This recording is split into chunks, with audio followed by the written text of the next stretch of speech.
नमस्कार.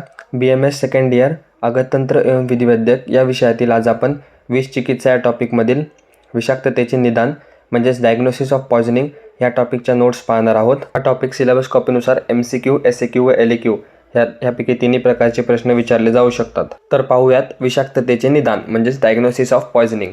त्यामध्ये विषाक्ततेचे निदान करणे केवळ चिकित्सेच्याच दृष्टीने नव्हे तर वैज्ञानिकतेच्या दृष्टीने सुद्धा आवश्यक आहे. त्यानंतर जितक्या लवकर रोग्याला कोणते विष किती प्रमाणात कशातून दिले आहे हे समजेल तितक्या लवकर ती चिकित्सा करणे शक्य होते. रोग्याने विष स्वतः आत्महत्येसाठी, कोणी हत्या करण्यासाठी किंवा आकस्मिकरित्या अनवधानाने ग्रहण केलेले आहे हे समजणे सुद्धा आवश्यक आहे. त्यासाठी सुद्धा विषाक्ततेचे निदान करणे गरजेचे असतं. त्यानंतर विषाक्ततेचे निदान हे जीवित व मृत दोन्ही अवस्थेत होऊ शकते. म्हणजे लिव्हिंगमध्ये पण आणि डेडमध्ये पण आपण डायग्नोसिस करू शकतो. तर थोडक्यात हे त्याचं महत्त्व होतं. त्यामध्ये आपण क्लिनिकल प्लस मेडिको लिगल दोन्ही इम्पॉर्टन्स पाहिलेत. त्यानंतर जीवित अवस्थेत विषाक्ततेचे निदान. आता आपण मागे पाहिल्याप्रमाणे की आपण दोन्हीमध्ये करू शकतो, लिव्हिंग आणि डेड. तर सुरुवातीला आपण डायग्नोसिस इन द लिव्हिंग पाहणार आहोत. त्यामध्ये विषाक्तता वैयक्तिक किंवा सामूहिक असू शकते. सामूहिक विषाक्ततेमध्ये एकाच प्रकारची दारू, औषध, पेय इत्यादी गोष्टी घेतल्यामुळे एकाच प्रकारची लक्षणे निर्माण होतात. त्याला सामूहिक विषाक्तता म्हणतात, म्हणजे कलेक्टिव्ह किंवा ग्रुपमध्ये. विषाक्ततेचे 2 टाईप सांगितलेले आहेत, तीव्र विषाक्तता आणि चिरकाली विषाक्तता. तर एक एक पाहूयात. सुरुवातीला तीव्र विषाक्तता. तीव्र विषाक्ततेमध्ये विषद्रव्य ग्रहण केल्यास थोड्या वेळात आकस्मिक रूपात लक्षणे प्रकट होतात व उग्र रूप धारण करतात.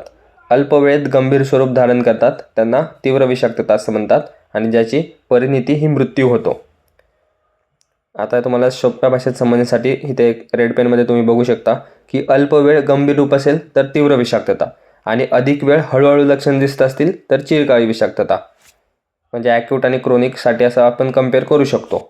नेक्स्ट आहे विषाक्ततेची सामान्य लक्षणं. आचार्य चरकांनुसार निद्रा तंद्रा क्लम दाह सपाक लोमहर्षणाम शोफम चयवातिसारच्च जने जंगम विषम.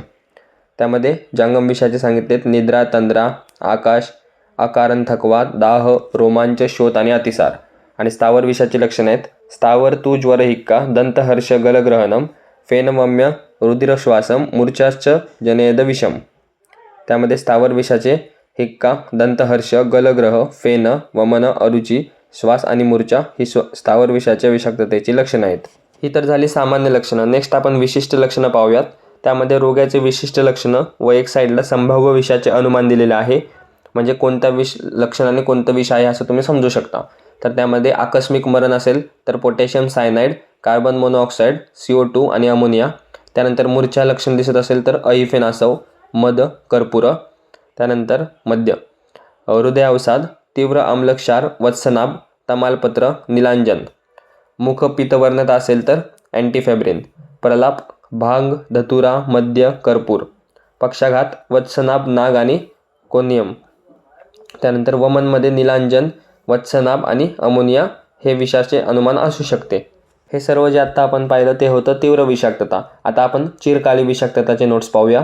त्यामध्ये ही लक्षणे हळूहळू उत्पन्न होतात व मध्येच प्रकट होतात आणि आपोआप नाहीशी सुद्धा होतात. त्याची गतीही मंद असते. रुग्णास क्लांती, बेचैनी, दुर्बलता, वजन कमी होणे इत्यादी लक्षणे दिसतात. आणि हीच लक्षणे दूषिविष आपण पाहिली होती. दूषिविष अल्पवीर्ययुक्त असतं आणि त्याने मृत्यू होतो. त्यानंतर कफावृत्त झाल्याने अनेक वर्ष विष शरीरात राहते म्हणून त्याला चिरकाली असं म्हणलेलं आहे. अतिसार, दूषित रक्तयुक्त, तृष्णा, वमन इत्यादींनी पीडित असतो. विषाक्ततेचा संशय आल्यावर ज्या अन्नातून किंवा औषधातून विष दिल्यास संशय आल्यास अन्न अल्प मात्रेत रोग्या द्यावे. त्यानंतर मृत प्राण्यांमध्ये विषाक्ततेचे निदान. आता आपण पॉयझनिंग इन द लिव्हिंग पाहिलं. आता आपण diagnosis of poisoning in the dead पाहूयात. त्यामध्ये 4 प्रकारे करू शकतो. शवपरीक्षा, रासायनिक विश्लेषण, प्राण्यांवर प्रयोग आणि नैतिक किंवा परिस्थितीजन्य पुरावे. शवपरीक्षा म्हणजेच पोस्टमॉर्टम एक्झामिनेशन, रासायनिक विश्लेषण म्हणजे केमिकल ॲनालिसिस, प्राण्यांवरती प्रयोग म्हणजे एक्सपेरिमेंट्स ऑन द ॲनिमल्स आणि नैतिक किंवा परिस्थितीजन्य पुरावे म्हणजे मोरल अँड सर्कमस्टन्शियल एव्हिडन्सेस. तर अशा प्रकारे मृत प्राण्यांमध्ये विषाक्ततेचे निदान केले जाते. आता जे आपण 4 मेथड पाहिल्या त्या आपण डिटेलमध्ये पाहूयात. सुरुवातीला शवपरीक्षा म्हणजेच PM एक्झामिनेशन, पोस्टमॉर्टम एक्झामिनेशन. विषाक्ततेचे निदान करण्यासाठी शवपरीक्षा बाह्य रुग्ण त्याच्या रंगरूपावरून व आतली परीक्षा चिरफाड करून करतात. चिरफाड म्हणजे डिसेक्शन. त्यानंतर 2 प्रकारची असते, एक तर बाह्य परीक्षा आणि एक अंतरिक्ष परीक्षा. सुरुवातीला बाह्य परीक्षा. शस्त्राने क्षत केल्यावर पण रक्त निघत नाही, बांधल्यावर वळ उमटत नाही, त्यानंतर थंड पाणी टाकल्यास रोमांच उभे राहत नाहीत, अशा व्यक्तीची चिकित्सा करू नये. ज्याचे तोंड वाकडे आहे, आवाज बसलेला आहे, केस झडलेले, दंशस्थानी शोथ आहे आणि रोगाला असाध्य मानून परित्याग करावा. त्यानंतर ज्याच्यामध्ये कोणतेही वेगधारण शक्ती नाही त्याला असाध्य समजावे. अशा प्रकारे रुग्णाची बाह्य परीक्षा करावी. त्यानंतर अंतरिक्ष परीक्षा ही खरी मरणोत्तर परीक्षा आहे. प्राण्याला समोरून वंशास्थीपासून खाली भगास्थीपर्यंत चिरा देऊन अंतरांगांना बाहेर काढून त्यांना चिरून केले जाते. अवयवांचे सूक्ष्मत्वाने निरीक्षण केले जाते. पाचन प्रणालीचा अत्यंत सावधानतेने परीक्षण करून त्याच्या श्लेष्मिक क्लेमध्ये संक्षारक शोभक विषाचे चिन्ह विद्यमान असण्याची शक्यता असते. म्हणजे पूर्ण GI सिस्टीमला व्यवस्थित ॲनालिसिस करतात. हे चिन्ह रक्ताधिक्य, मृदुता, व्रणीभवन इत्यादी रूपात व्यक्त ही सामान्य रोगात पण असू शकतात. त्यानंतर दुसरी मेथड आहे रासायनिक विश्लेषण म्हणजेच केमिकल ॲनालिसिस. ही सुद्धा आपण जीवित आणि मृत दोन्हीमध्ये करू शकतो. जीवितमध्ये करताना संदिग्ध भोजन, पेय, वमन, मलमूत्र व इतर उत्सर्जनांना रासायनिक परीक्षणासाठी पाठवतात.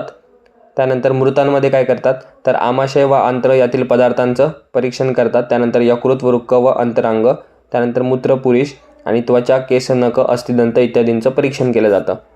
त्यानंतर पशुवर प्रयोग एक्सपेरिमेंट ऑन द ॲनिमल्स. रोग्याच्या अन्नपान, औषध, वमन किंवा अवयवातून मिळालेले विष कुत्रा, मांजर इत्यादींना खायला देतात.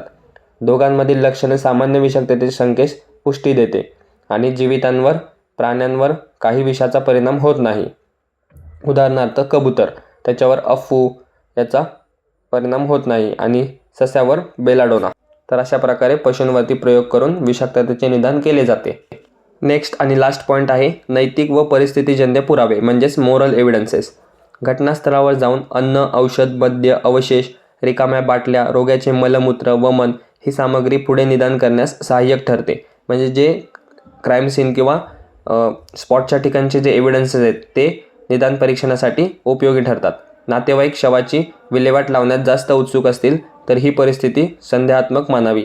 हे पुरावे महत्त्वपूर्ण ठरतात. हे सर्व पोलिसांचे काम आहे आणि चिकित्सकाची आवश्यकता असल्यास त्यांची मदत घ्यावी.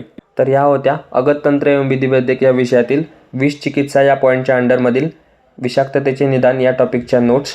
व्हिडिओ आवडले असल्यास चॅनलला सबस्क्राईब करा, व्हिडिओला लाईक करा, तुमच्या इतर मित्रांमध्ये शेअर करा. भेटूया एका नवीन व्हिडिओमध्ये नवीन टॉपिकसोबत. धन्यवाद. So guys, subscribe Ayurveda Essence for more such videos. You will get all handwritten notes here.